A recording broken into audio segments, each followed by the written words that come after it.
pag-usapan naman natin ngayon mga boss, itong drawing exercises natin ito. Ito pong nakikita nating drawing na ito sa AutoCAD.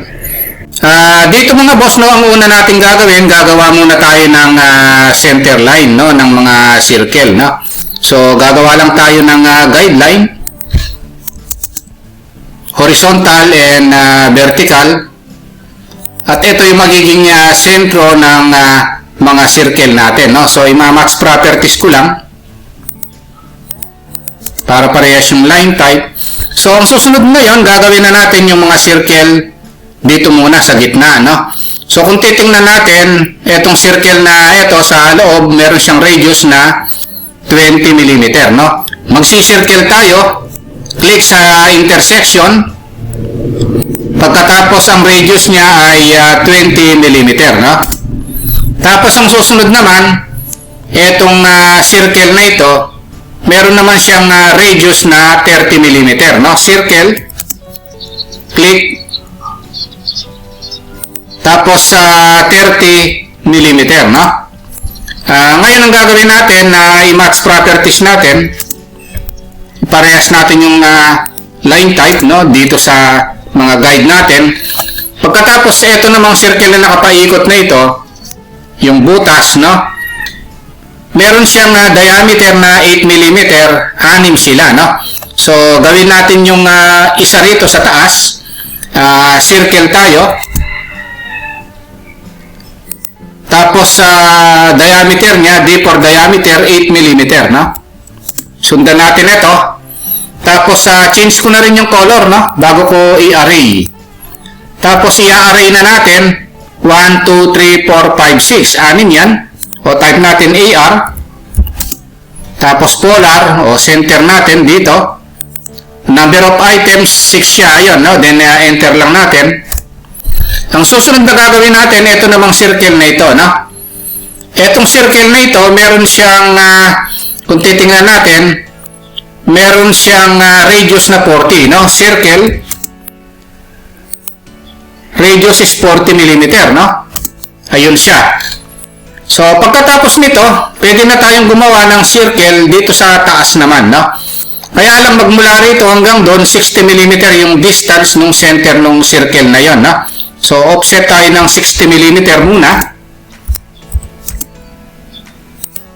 Ayun, ito yung center ng circle na ito, no? Which is ang diameter niya is 20 mm, no? So, circle, D for diameter, 20 mm. So, ito yun, no? Dalawa yan, isa dito at saka isa doon, no? Ngayon ito naman, radius 18, no? So, ito, radius 18 yan, circle uli. 18. Ngayon, itong dalawang ito, ikakopy na lang natin papunta rito, no? Parehas lang naman. Copy. Mula rito, tapos papunta ron. So, ngayon, kung titingnan natin, 60 plus 60, 120 ang distance niya, no? So, pwede natin i-type 120. Then, enter, pababa. Ayun siya, no? So, pwede natin i-offset ito ng 60 para makita natin kung nasa center siya. Ayun, so tama naman siya, no? So, 60. So, pwede natin i-dimension ito para hindi tayo malito. Ayun, no? Yan yung 60 rin siya rito. 60 mm. Ayun, no? Ngayon, since nagawa na ito, pwede na natin gawin muna ito. Yan, no? Magmula rito hanggang doon, 47 mm naman siya. Offset tayo, 47. Ayun, so ito yung center niya ngayon, no? So, i-dimension natin ito, pakita natin na 47 mm ito, no? Center to center. Ngayon, ang radius naman ito ay 10 mm. So, circle tayo. 10 mm. Tapos, ito naman, ang radius ay 15, no? So, circle uli. 15 naman, no? Ayun. So, once na nagawa na yung mga circle na yan, pwede na nating gawin ngayon Ito na. Itong pa-arc na ito, no? Actually, circle ito, tangent radius, na yung radius niya is 100 mm yan, no? So, circle, tangent radius, na-discuss naman natin yan. Tangent siya rito, ang radius is 100 mm, na? Then, enter. Ito siya. So, ititrim natin ngayon. Ito, dahil hindi natin kailangan ito, ito lang yung kailangan natin, na? Ayan yung circle na ito, no? Na 100 mm yung radius. Ngayon, gawin na natin itong arc na ito, pero circle ito na pinutol lang o tinrim, no? So, radius is 10, no? Circle. Pagkatapos sa tangent radius pa rin, tangent siya rito, ang radius ay 10 mm, no? Ayun. So, itrim na natin. Ayun, no? So, gawin na rin natin ito. Radius is 10. Circle. Tangent radius. Tangent siya rito. Tangent siya ron. Ang radius is 10 mm din. O, itrim na rin natin para hindi tayo malito mamaya. Ayan. So, gawin na rin natin ito at saka ito. So, 10 mm din itong mga ito, na? So, circle. Tangent radius. Tangent siya rito. Tangent siya ron. 10 mm din. Circle, tangent radius, tangent siya rito, tangent siya ron, 10 mm din. O, saka na natin i-trim, no? So, ayan yung mga diniscuss nating command before, mga boss, no? I-practice nyo yung mga diniscuss natin yan. Dito sa mga exercises natin, magagamit natin yung mga yan, no? So, ngayon, mag-trim na tayo. Yung mga hindi kailangang arc, no, ititrim natin. Ayun, no? Tapos, ito naman, yung nasa loob nito, ititrim na rin natin. Gagayahin natin yon, no? Boundary, ito at saka ito. Ititrim natin yung nasa loob. Ito, hindi natin kailangan yon. So, kung titingnan natin ngayon, mga boss, hawig na siya, no? Dito, no? So, kulang na lang siya ng dimension, no? So, kailangan tatama yung mga dimension na gagawin natin, hahawig siya rito, no? So, dimension linear muna tayo. Check natin ito kung magiging 60, center to center. O, tumama siya, no? 60 mm, ayun, 60 mm.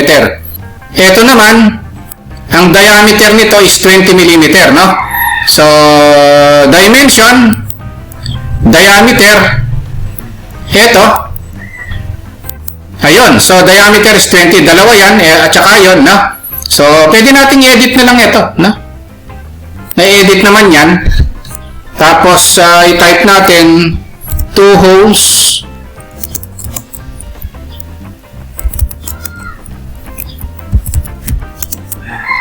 Yung diameter, percent, C. Ayan, na? Tapos, 20.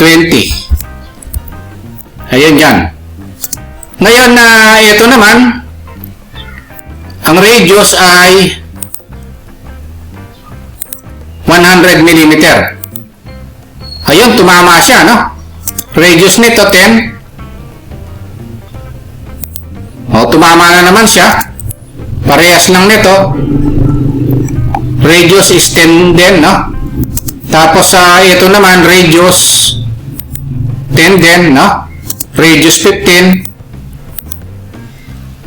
Tapos, radius 18 ito. So, tumatama naman, no? Tapos, ito naman, radius 30.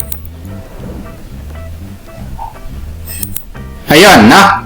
Radius 40 naman ito. Ayan, na? So, radius 40, o i-adjust lang natin, no? Idala natin doon.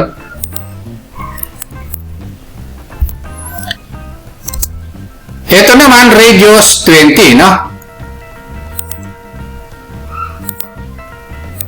Ayun, tama na naman siya, no? So, kung titingnan natin, o ito na lang. So, 6 holes, diameter 8, no? So, Ang gagawin natin, hanapin natin yung diameter. Ito siya. So, double click. O, type na lang natin, no?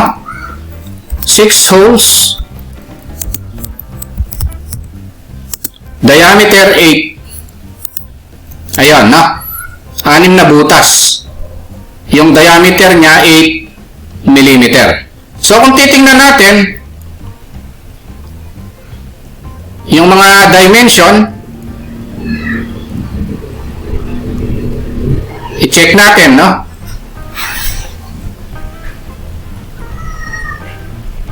Okay, so kumpleto na, no? Pati dimension, and then na-drawing na natin, wala nang kulang.